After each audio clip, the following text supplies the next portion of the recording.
Sahabat Ragam, sudah siap mengulik informasi unik dan menarik? Nah, Ragam Indonesia akan membahas kuliner berbahan dasar tempe, kerajinan unik dan hewan yang memiliki mitos. Gak perlu berlama-lama, kita mulai saja yuk!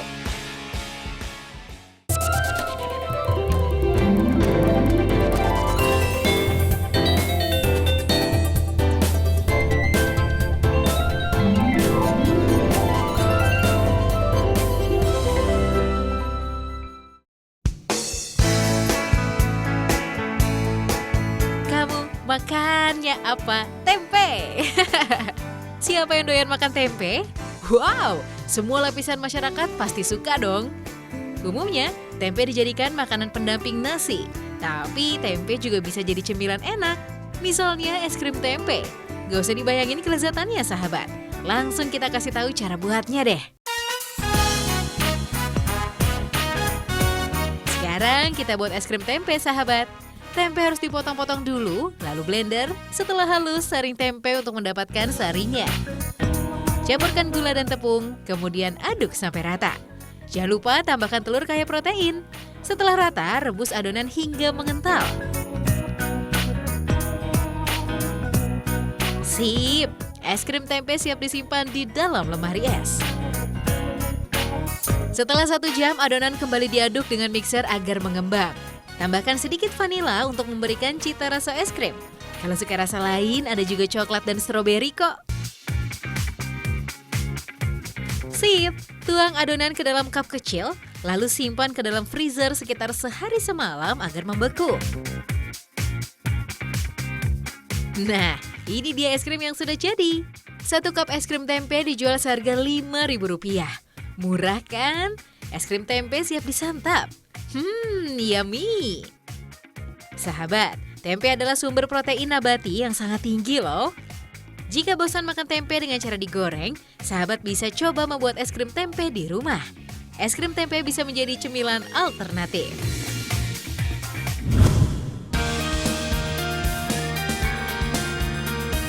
Hayo, siapa yang suka banget makan kue pie? Wow, banyak banget! Sahabat, kue pie adalah makanan yang terdiri dari kulit kering dan memiliki beragam isian. Kue pie biasa terbuat dari tepung. Bagaimana jika dibuat dari tempe ya? Gak nyangka kan? Daripada penasaran, yuk kita saksikan bersama. Nah, berkat tangan masyarakat kreatif di Malang, terciptalah pie tempe yang nikmat. Membuat pie tempe hampir sama dengan membuat pie pada umumnya. Kulit pie tempe dibuat dari campuran tepung terigu, tepung beras, margarin, minyak goreng, gula, dan telur. Tidak lupa juga ditambahkan gula, garam, dan tempe. Seluruh bahan diaduk hingga kalis untuk mendapatkan adonan pie yang sempurna. Kemudian loyang-loyang pie dioleskan dengan margarin agar adonan tidak lengket ketika dipanggang. Adonan dan loyang sudah siap. Kini adonan pun siap dituangkan sedikit demi sedikit ke dalam loyang. Ratakan adonan agar tidak terlalu tebal untuk menjaga kerenyahan pie ya. Oke, adonan pie sudah siap dipanggang. Waktu pemanggangan adonan ialah 20 menit dengan suhu 40-50 derajat Celcius. Selagi menunggu adonan dipanggang, sekarang waktunya membuat isian pie. Kali ini topping atau isian pie terbuat dari nangka. Untuk membuatnya, panaskan gula, tepung, dan kayu manis hingga mencair. Ketika harum kayu manis mulai tercium, masukkan potongan buah nangka. Nah, agar tekstur isian semakin legit, tambahkan tepung maizena yang sudah dicairkan. Adonan yang dipanggang tadi dikeluarkan saat setengah matang. Beri isian nangka, lalu panggang kembali selama 45 menit hingga renyah dan kering. Eits, pie tempe isian nangka siap untuk disantap. Selain lezat, pie tempe memiliki banyak manfaat. Kulit pie yang terbuat dari tempe kaya akan serat dan protein nabati.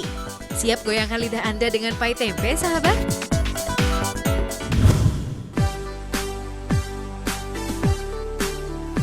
Masih membahas olahan tempe, sahabat.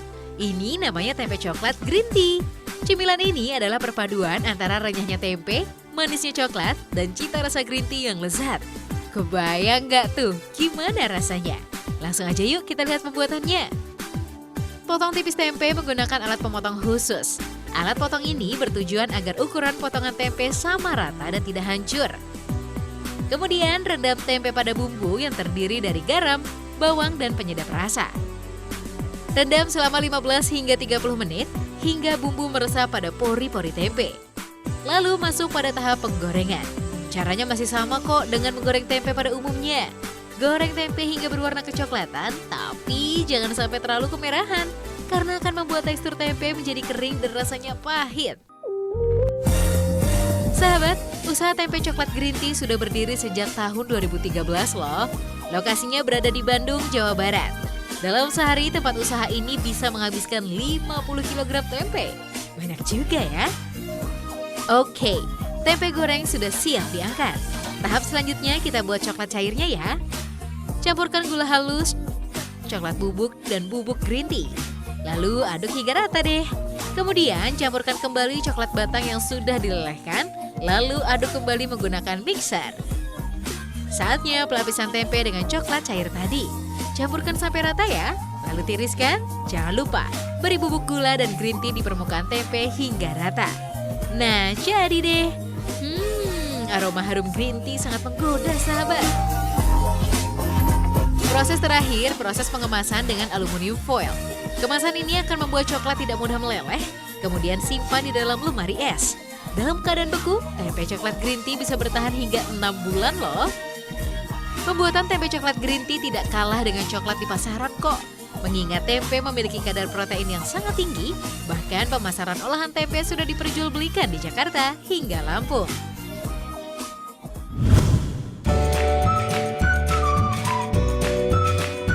Sudah kenyang gemil kan sahabat? Gimana kalau kita membahas mitos hewan yang unik? Misalnya toke. Ya, toke adalah hewan reptil untuk menyebut cicak besar sahabat. Toke memiliki ukuran kepala yang besar, bagian punggungnya bertekstur kasar, berwarna abu-abu kebiruan sampai kecoklatan. Sedangkan bintik-bintik pada punggungnya berwarna merah bata sampai jingga. Jari kaki depan dan belakang dilengkapi dengan bantalan penghisap yang disebut scanner. Gunanya untuk melekatkan diri pada dinding dan menahan berat badannya sendiri. Habitat toke berada di area pegunungan, hutan, dan tebing lembab. Tapi, toke juga sering dijumpai di pohon, bahkan rumah warga loh. Ada yang unik dari hewan reptil ini sahabat. Toke memiliki mitos sebagai membawa hoki atau keberuntungan. Konon, kehadiran toke dipercaya dapat mendatangkan rezeki bagi pemilik rumah. Ciri-cirinya dapat diketahui. Ketika toke mengeluarkan suara berjumlah ganjil, serta memiliki buntut cabang menghadap langit. Mitos unik lainnya di Jepang, toke dipercaya sebagai hewan keturunan naga. Mungkin dapat dilihat dari bentuk, tekstur, dan warna yang mempunyai corak menyerupai naga ya. Makanya toke dipercaya sebagai hewan sakral tuh. Boleh percaya atau tidak ya sahabat? Tapi sebagian masyarakat menganggap suara yang dikeluarkan toke sebagai ungkapan senang, sehingga bernyanyi mengeluarkan suara secara berulang. Namun, berdasarkan penelitian sih, suara yang dikeluarkan toke hanyalah jenis kelamin jantan saja loh. Pengulangan suara yang dikeluarkan untuk menarik perhatian lawan jenis untuk mencari pasangannya.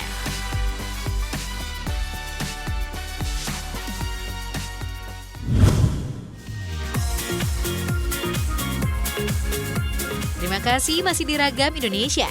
Kita masih akan membahas mitos hewan lainnya nih. Sahabat pasti udah tahu ikan ini kan? Ya, arowana.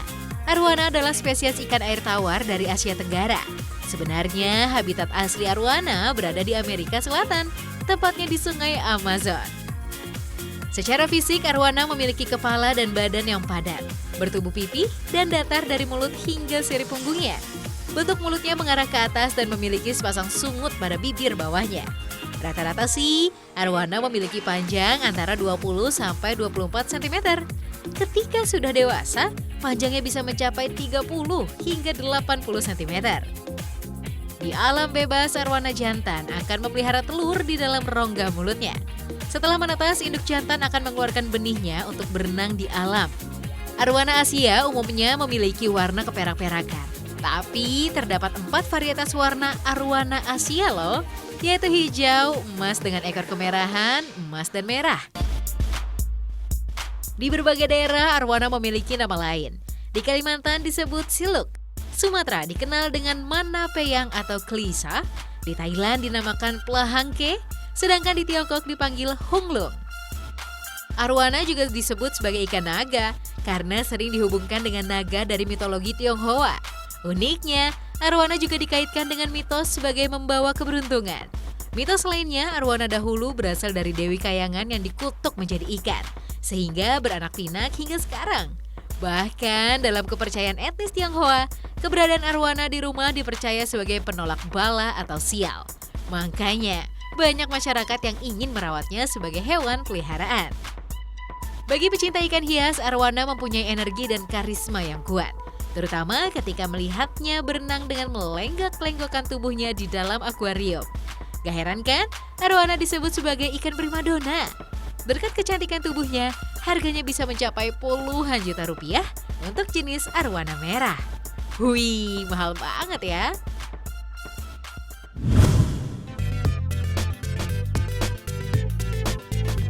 Sahabat, Ragam Indonesia masih akan membahas hewan yang memiliki mitos. Bagaimana dengan si hitam pekat? Ayam cemani. Uniknya, hewan unggas ini memiliki warna hitam seluruh bagian tubuhnya. Mulai dari kuku, kulit, bulu, paruh, mata, daging, ulang, sampai lidahnya. Menurut penelitian, warna hitam pada ayam cemani disebabkan kondisi genetik yang disebut fibromelanosis. Kondisi ini terjadi akibat pigmen warna hitam dalam gennya. Ayam khas Indonesia ini tergolong spesies yang langka loh. Pertama kali, ayam ini ditemukan dan dikembangbiakan di Kecamatan Kedu, Temanggung, Jawa Tengah. Nama cemani berasal dari bahasa Sanskerta, artinya berwarna hitam. Konon pemberian nama cemani sejak zaman Majapahit. Untuk perawatannya, ayam cemani tidak jauh beda dengan ayam pada umumnya. Pakannya juga masih sama kok, yaitu dedak dan jagung. Dalam tradisi Jawa, ayam cemani menjalankan sejumlah ritual. Mitosnya sih, ayam cemani dipercaya dapat menyembuhkan penyakit, mengusir makhluk halus, hingga melancarkan usaha dan karir. Ayam hitam ini juga dipercaya dapat membawa keberuntungan bagi pemiliknya. Kemungkinan sih bukan karena faktor mistisnya, melainkan harganya yang sangat mahal. Mau tahu berapa harganya? Satu ekor anak ayam cemani berumur 1 hari bisa dijual seharga 2,5 juta rupiah. Wow, fantastis sekali ya.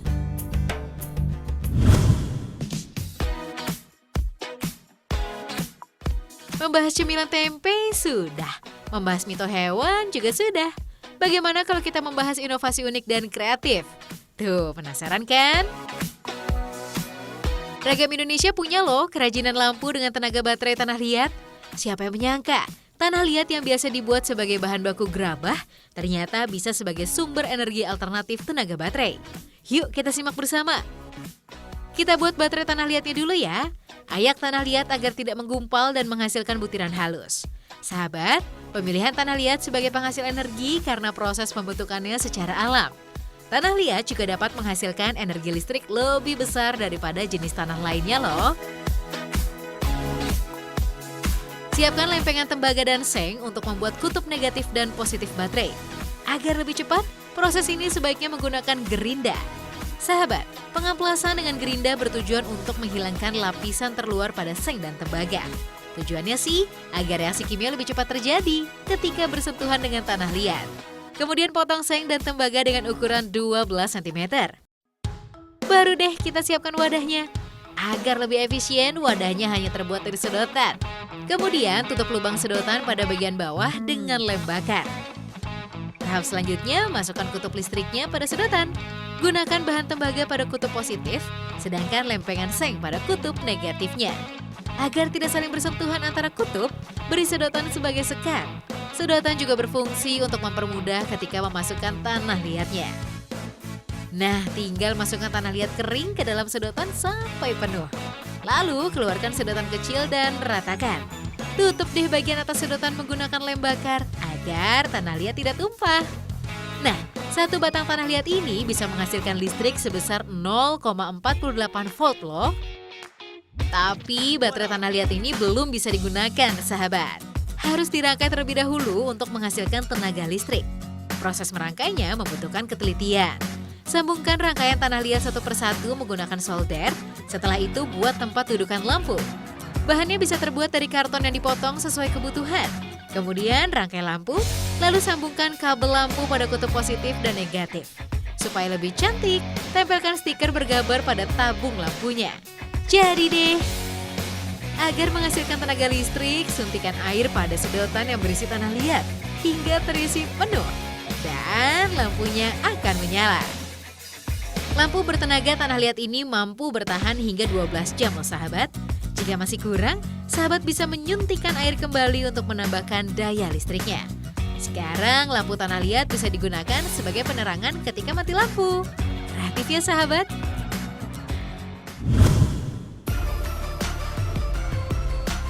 Sahabat pasti sudah tahu dengan alat keamanan berkendara yang satu ini dong. Helm wajib digunakan ketika menggunakan sepeda motor. Tapi pernah terbayangkan nggak kalau helm memiliki fitur pendingin atau AC? Masa sih? Gimana caranya tuh? Nah, salah satu pabrik di Surabaya inilah yang memproduksi helm berpendingin. Berkat tangan kreatif masyarakat Indonesia, pengendara sepeda motor nggak akan kepanasan lagi ketika melintas di jalanan. Hebatnya lagi, inovasi ini pertama dan satu-satunya di Indonesia loh. Yuk kita intip pembuatannya.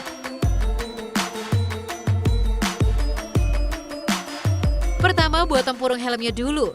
Bahan bakunya terbuat dari plastik berkualitas terbaik. Panaskan sekitar 300 derajat Celcius. Setelah meleleh, cetak dengan alat injeksi.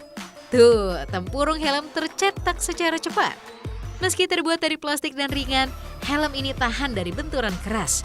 Yang terpenting sih, helm-helm di sini sudah memenuhi standar nasional Indonesia. Hebat ya! Kemudian kita masuk pada proses pewarnaan. Beri cat warna tempurung helm dengan cara disemprot. Setelah diberi pewarnaan, satu persatu helm akan masuk pada mesin oven. Panaskan tempurung helm selama 45 menit dengan suhu 40 sampai 50 derajat Celcius. Tujuannya agar cat cepat meresap dan kering. Untuk mempercantik tampilannya, jangan lupa beri stiker pada tempurung helmnya sesuai motifnya. Menarik kan sahabat? Kemudian pembuatan bagian dalam helm yang dikerjakan secara manual. Misalnya pembuatan strap atau tali pengaitnya, jahit bagian sambungannya agar lebih kuat dan tidak mudah lepas. Berikan juga busa pada bagian dalam helm. Sekarang waktunya merakit helm. Pasang foam sebagai lapisan bagian dalam helm ya. Foam ini sebagai pelindung kepala bagian dalam. Lalu pasang juga busa dan strap yang sudah dibuat tadi. Terakhir pasang kaca helmnya. Beri baut pada sisi kiri dan kanan agar lebih kuat. Jadi deh, helm berpendingin sudah dijual ke berbagai kota di Indonesia. Harganya cukup terjangkau, sekitar 300 ribuan saja. Sebelum dipasarkan, helm harus diuji kekuatannya. Di antaranya uji benturan, uji kekuatan strap, atau talinya, dan yang terpenting adalah tes suhu di dalam helm. Lihat tuh! Helm berpendingin ini mampu mengurangi suhu hingga 18% dibanding suhu di luar helm. Berbeda dengan helm biasa yang mampu mengurangi suhu cuma 5% saja. Seperti inilah cara kerjanya. Helm berpendingin memiliki gel pendingin di bagian atasnya. Gel pendingin akan bekerja apabila ada udara yang masuk melalui celah-celah helm. Kemudian gel pendingin dan udara dingin akan masuk ke bagian dalam helm. Menarik ya sahabat?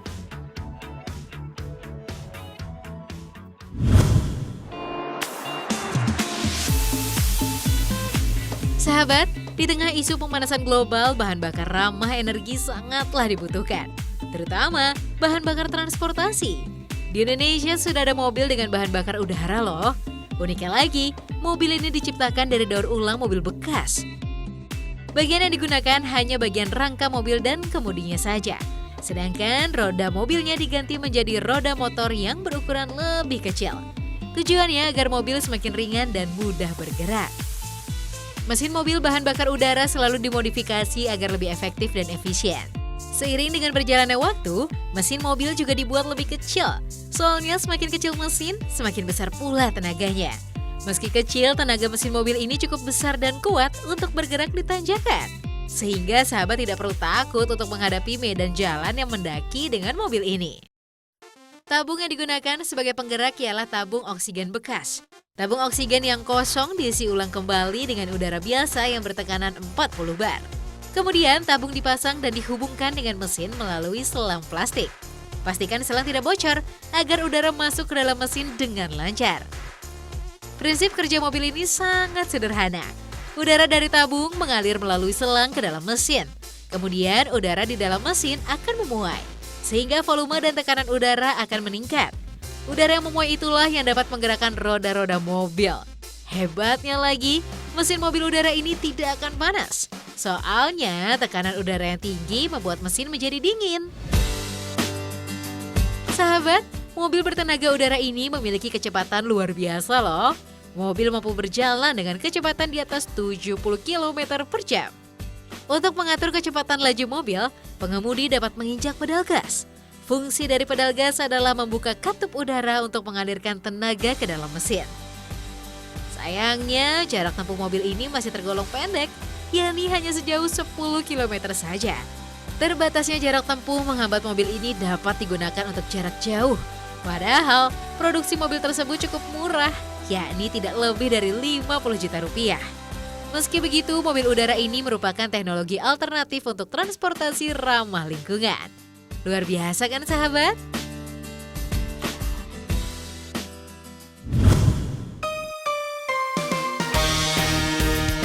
Sahabat Ragam jangan kemana-mana ya, karena setelah ini masih ada info yang menarik untuk Anda saksikan.